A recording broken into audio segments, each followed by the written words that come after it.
May 4 election result വന്നു കഴിഞ്ഞപ്പോൾ കോൺഗ്രസ് തൂത്തുവാരിയ കഥ എല്ലാവരും കണ്ടതാണ്. ചുമപ്പിന്റെ അന്ത്യം കുറിച്ചുകൊണ്ട് തന്നെയാണ് ഒരു ഭരണ തുടർച്ച ഉണ്ടാകുമെന്ന് ഇവിടെയുള്ള കമ്മ്യൂണിസ്റ്റുകാർ ഉൾപ്പെടെ CPM-കാർ എല്ലാവരും വിശ്വസിച്ചിരുന്നു. പക്ഷേ അതെല്ലാം തിരുത്തി കുറിച്ച് കോൺഗ്രസിന്റെ ആധിപത്യം തന്നെയായിരുന്നു നമ്മൾ കണ്ടത്. പക്ഷെ അതിന്റെ ഒപ്പം തന്നെ 24 മണിക്കൂർ, അതായത് ഇലക്ഷന്റെ റിസൾട്ട് പ്രഖ്യാപിച്ച് 24 മണിക്കൂർ തികയുന്നതിന് മുന്നേ മുഖ്യമന്ത്രി ഞങ്ങൾ കണ്ടെത്തും, അല്ലെങ്കിൽ മുഖ്യമന്ത്രി ഞങ്ങൾ പ്രഖ്യാപിക്കുമെന്ന് പ്രതിപക്ഷ നേതാവായ VD സതീശൻ പറഞ്ഞിരുന്നു. പ്രതിപക്ഷ നേതാവിന്റെ ഈ വാക്ക് നടന്നില്ല. മാത്രമല്ല, ഇപ്പോൾ വലിയൊരു പ്രശ്നത്തിലേക്ക് കേരളം പോയിക്കൊണ്ടിരിക്കുകയാണ്.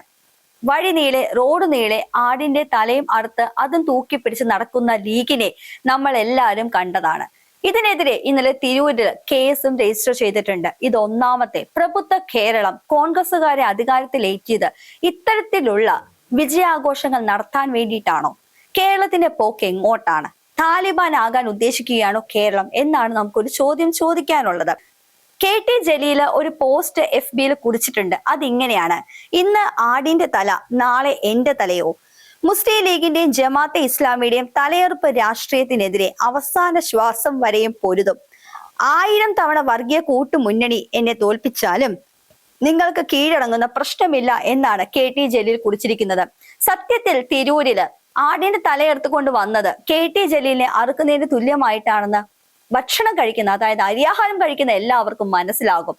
ഇത്തരത്തിലുള്ള ഈ ഒരു തലയറുപ്പൻ രാഷ്ട്രീയത്തോട് നമുക്ക് വിമുഖത കാട്ടേണ്ടിയിരിക്കുന്നു. ഈ ലീഗിലെ പല പ്രമുഖ നേതാക്കന്മാർ ഉൾപ്പെടെയുള്ളവർ ഇതിനെതിരെ സംസാരിച്ചിട്ടുണ്ട്. കാരണം ഇത്തരത്തിലൊരു വിജയാഘോഷത്തിന്റെ ആവശ്യകത ലീഗിനും കോൺഗ്രസിനും ഉണ്ടോ എന്നാണ് നമുക്ക് അറിയാനുള്ളത്. ഇപ്പോൾ കേസ് എടുത്തിരിക്കുന്നത് തിരൂർ പോലീസാണ്. നമുക്കറിയാനുള്ളതും നമ്മൾ ചോദിക്കുന്നതും ഒറ്റ ചോദ്യമാണ്.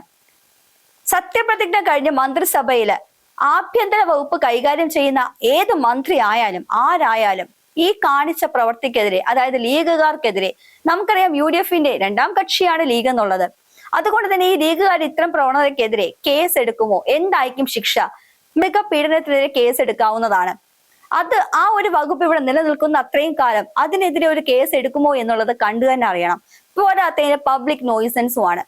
ഇതെല്ലാം കൂട്ടി ഒരു കേസ് എടുക്കേണ്ടത് തന്നെയാണ്. ഇനി രണ്ടാമത്തെ കാര്യം, കോളേജ് അധ്യാപകനെതിരെ വധഭീഷണി മുഴക്കിയിരിക്കുകയാണ് KSU നേതാവ്. അദ്ദേഹം പറയുന്നത് ഇങ്ങനെയാണ്: ഞങ്ങളുടെ മന്ത്രിയാകും ഇനി വരിക, അതുകൊണ്ട് തന്നെ ഞങ്ങൾ നിന്നെ കൊല്ലും എന്നാണ് പറയുന്നത്. MSM കോളേജിലെ, ആലപ്പുഴയിലെ MSM കോളേജിലെ ഫിസിക്സ് അധ്യാപകനെതിരെയാണ് വധഭീഷണി മുഴക്കിയിരിക്കുന്നത്. നമുക്കറിയാം 2011 ഉമ്മൻചാണ്ടിയുടെ ഭരണകാലത്ത് ജോസഫ് മാഷിന്റെ കൈപ്പത്തിയും കാലും അറുത്തത് നമ്മളെല്ലാം കണ്ടതാണ്. തലയെറുപ്പ് രാഷ്ട്രീയം മാത്രമല്ല ഇപ്പോൾ UDF മുന്നോട്ട് വെക്കുന്നത്, വധഭീഷണിയും കൂടി വെക്കുന്നുണ്ട് കേട്ടോ. ഇനി മറ്റൊരു സംഭവം എന്താന്ന് വെച്ചു കഴിഞ്ഞാൽ, കൽപ്പറ്റയിലെ മുൻ SHO-ക്കെതിരെ ഭീഷണി മുഴക്കിയിരിക്കുകയാണ് സമൂഹ മാധ്യമത്തിലൂടെ യൂത്ത് കോൺഗ്രസ് പ്രസിഡന്റ്. എന്തൊക്കെയാണ് ഈ കേരളത്തിൽ നടക്കുന്നത്? ഇവരെല്ലാം ഭരണം മാറാൻ വേണ്ടി കാത്തു നിൽക്കുകയായിരുന്നു. 10 വർഷക്കാലം, അതായത് KM ഷാജി പറഞ്ഞത്, നഷ്ടപ്പെട്ടുപോയ 10 വർഷത്തിൽ ഈ തലയെറുപ്പൻ രാഷ്ട്രീയവും അതേപോലെ ഈ വധഭീഷണിയും ഈ പബ്ലിക് ആയിട്ടുള്ള നോയിസൻസും എല്ലാം പെടുന്നതാണോ നിങ്ങളുടെ തലയെറുപ്പൻ രാഷ്ട്രീയം? കേരളത്തില് 10 വർഷമായിട്ട് ഭരിച്ചിരുന്ന CPM-ന്റെ ഭരണത്തെ ഇല്ലാതാക്കിക്കൊണ്ട് കേരളത്തിലെ ജനങ്ങൾ UDF-ന് ഒരവസരം തന്നിട്ടുണ്ടെങ്കിൽ ആ അവസരത്തെ മാക്സിമം വിനിയോഗിക്കുക. അല്ലാതെ ഈ തലയെറുപ്പൻ രാഷ്ട്രീയവും ഈ വധഭീഷണിയും കൊണ്ട്, മുൻ SHO-ക്കെതിരെയുള്ള പരാതിയും എല്ലാം കൊണ്ട് തന്റെ അധികാരം ദുരുപയോഗം ചെയ്യുന്ന ഇത്തരം കൂട്ടുകാരെ അല്ലെങ്കിൽ കൂട്ടാളികളെ നിങ്ങൾ അകറ്റി നിർത്തിയിട്ടില്ല എന്നുണ്ടെങ്കിൽ, സഖ്യകക്ഷികൾ എന്ത് തെമ്മാടിത്തരം കാണിച്ചാലും അതിനൊന്നും മറുപടി നൽകാതെ ഇങ്ങനെ മൗനമായിട്ട് ഇരിക്കുകയാണെങ്കിൽ ഇവിടെ ഇനിയൊരു തുടർഭരണം നിങ്ങൾക്ക് കിട്ടുമെന്ന് വിചാരിക്കുകയേ വേണ്ട. സത്യപ്രതിജ്ഞ പോലും കഴിയാത്ത ഈ ഒരു സാഹചര്യത്തിൽ ഇത്തരത്തിൽ വളരെ മോശമായിട്ടുള്ള നെഗറ്റീവ് ഇമ്പാക്റ്റ് ആണ് UDF-ന് ഉണ്ടാവുകയുള്ളൂ. നിങ്ങൾക്ക് വോട്ട് ചെയ്തവരെ പോലും നിങ്ങൾ പിന്തിരിപ്പിക്കുകയാണ് ചെയ്യുക. അബദ്ധമായി പോയല്ലോ എന്നല്ല പറയിപ്പിക്കേണ്ടത്. പക്ഷേ നമ്മൾ എല്ലാവരും വളരെ ആശങ്കയിലാണ്. ഇനി കേരളത്തില് എന്താണ് സംഭവിക്കാൻ പോകുക? ഇതേപോലെ തന്നെ തലയെറുപ്പൻ രാഷ്ട്രീയമാണോ സംഭവിക്കാൻ പോവുക? വാളോങ്ങുന്നവരെല്ലാരും ഇങ്ങനെ തലയെടുത്തിടുമോ അതോ കൈയും കാലും വെട്ടിയിടുമോ എന്നാണ് ഇനി നമുക്ക് അറിയാനുള്ളത്. കാരണം നമ്മുടെ മുന്നിൽ ജോസഫ് മാഷിന്റെ ഉദാഹരണമാണ്, ജീവിച്ചിരിക്കുന്ന ഉദാഹരണമാണ് ജോസഫ് മാഷ് എന്ന് പറയുന്നത്. ന്യൂമാൻ കോളേജില് ഒരു പഠിപ്പിന്റെ ഒരു പ്രത്യേകമായിട്ടുള്ള ഒരു സബ്ജക്റ്റിന്റെ കാര്യം വന്നപ്പോഴാണ് വളരെ ഭീകരാന്തരീക്ഷം സൃഷ്ടിച്ച അദ്ദേഹത്തിന്റെ കൈയും കാലും ഇല്ലാണ്ടാക്കിയത്. കൈ അറുത്ത് കളഞ്ഞത്, കൈപ്പത്തി അറ്റുപോയത്. അദ്ദേഹത്തിന്റെ ആ ബുക്കിൽ തന്നെ അദ്ദേഹം എഴുതിയിട്ടുണ്ട്, അറ്റുപോകാത്ത ഓർമ്മകൾ എന്ന് പറഞ്ഞു. ആ പുസ്തകം വായിച്ചു കഴിഞ്ഞാൽ നമുക്ക് എല്ലാവർക്കും മനസ്സിലാകും എത്രത്തോളം ഭീകരമായിരുന്നു എന്നുള്ളത്. ഇത് നടന്നത് ഉമ്മൻചാണ്ടി സർക്കാരിന്റെ കാലത്താണ്, കോൺഗ്രസിന്റെ കാലത്താണ്. ഞങ്ങൾ കേരളത്തിലുള്ളവർക്ക് ഈ രാഷ്ട്രീയമല്ല വേണ്ടത്.